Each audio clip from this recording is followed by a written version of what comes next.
everyone, welcome back to the channel. Today we will learn something for practical example. So today's topic is how do auditors identify risk in a real audit.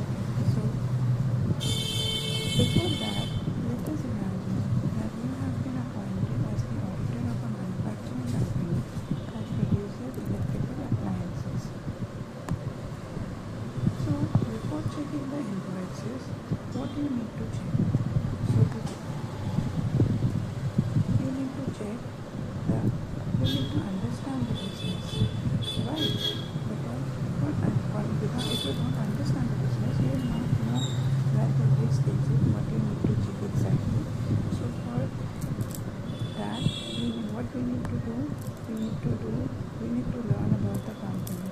We need to know what the company produces, how it produces, what does it actually do. Like for example, what does the company manufactures, who are its customers, how does it earn revenue, what are the major expenses, and are there any industry specific regulations like law compliances or not. Everything you need to know first, then only you can proceed. Suppose the company imports a large portion of its raw materials. Immediately, one risk area could be foreign exchange fluctuations affecting inventory valuation and profitability. This is how auditors begin identifying potential risks. So first you know where the risk exists.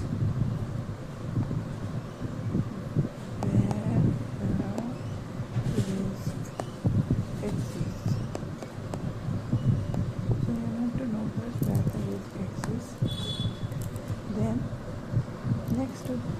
now we will be moving to the next step, that is internal control. We will move to the next step. First we have come to know where the risk exists, and based on that we will understand the internal control. Now for understanding how to go with this flow, we will understand this. Let's take the example of the sales cycle. For example, it's not necessary that you need to take the sales example only, but you need, for example, say you are taking the sales example. And if you are taking sales example, ask questions such as who approves the customer's orders, who prepares the sales invoices, who records the transaction, who deals with the customers, who receives payments from the customers. And if one single employee is doing all of these functions, then there is a lack of segregation of duties.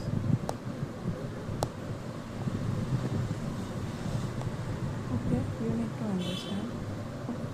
Next, whenever there is a lack of segregation of duties, that is weak segregation of duties is weak, the risk and fraud and error increases because there is weak internal control. Since there is weak internal control, that means risk of fraud and error increases automatically. Now the next step is identifying material misstatement. A material misstatement is an error or fraud that could influence the decision of users of financial misstatements. Let's look at some examples. Material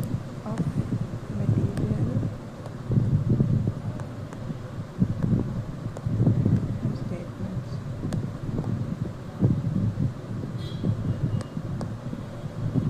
Revenue may be overstated, inventory may be valued incorrectly, the assets may not be provided for, expenses may be intentionally postponed to the next year. These are the potential risks that can affect the accuracy of the financial statements. You need to check other steps as well.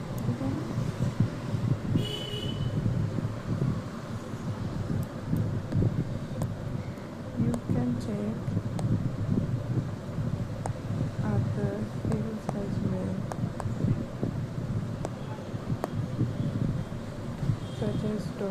valuation,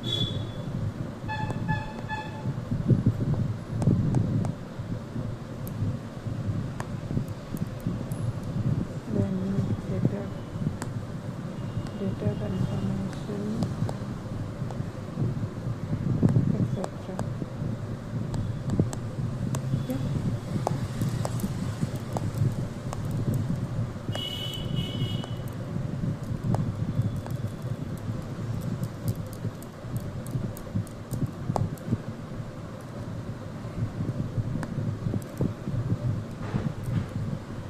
These are all potential risks that can affect the accuracy of the financial statement. So you can check everything. Now comes the important concept, significant risk. Not every risk is significant. Auditors need to identify which risks require special audit attention. Now after going through the internal controls, the internal check, then vouching verification, then vouching and verification, you will understand what are actually the significant risks, which areas the auditor need to give more importance, more intense checking is required, and that is called the significant risk. Suppose management receives performance bonuses on annual profits. In such cases, management may have incentive to record sales before they actually occur. Revenue recognition may therefore become a significant risk.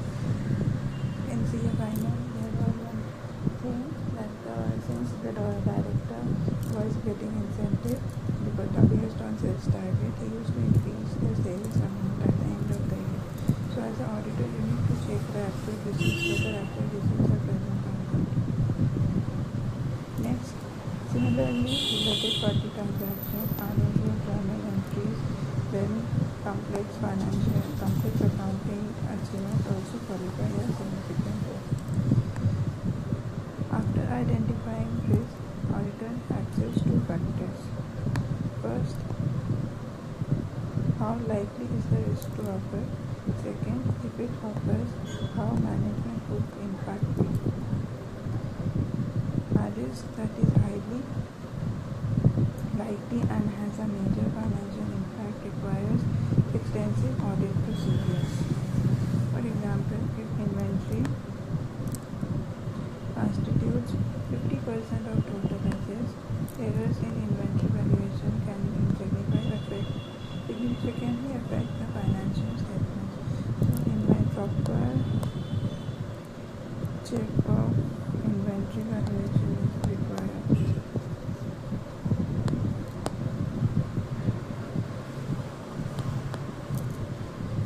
Therefore, inventory may be assessed as a high-risk area. Now let's understand how risk assessment affects audit procedure. This is very important. How risk assessment is affecting the audit procedures. Suppose the inventory has been identified as high risk. The auditor may attend physical stock count, verify inventory valuation, test inventory controls, check for obsolete or slow-moving inventory, perform additional substantive procedures. These are the steps to check inventory valuation.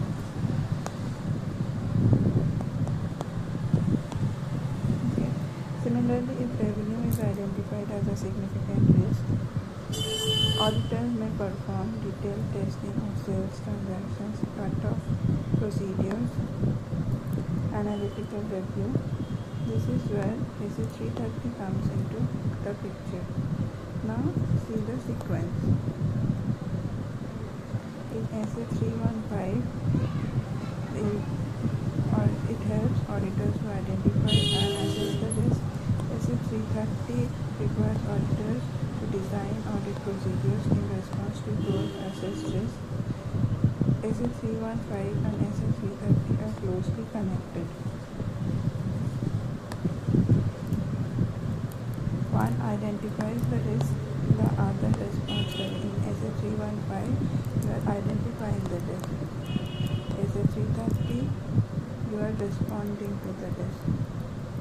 So before we conclude, remember one important point. Risk assessment is not a one-time activity.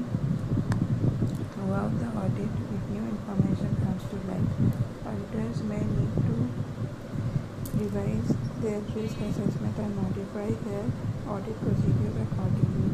Say for example, is a 5600 something at the end of the audit, maybe some fire occurred or theft identified.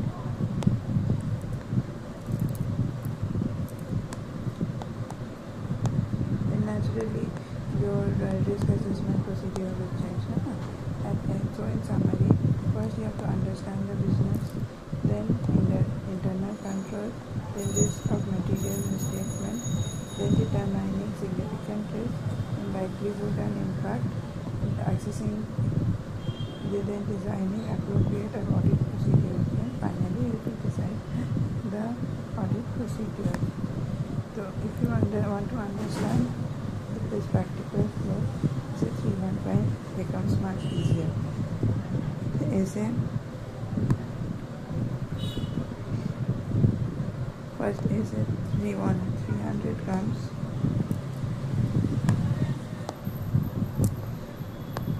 then is it 315, then is it 320, then is it 330.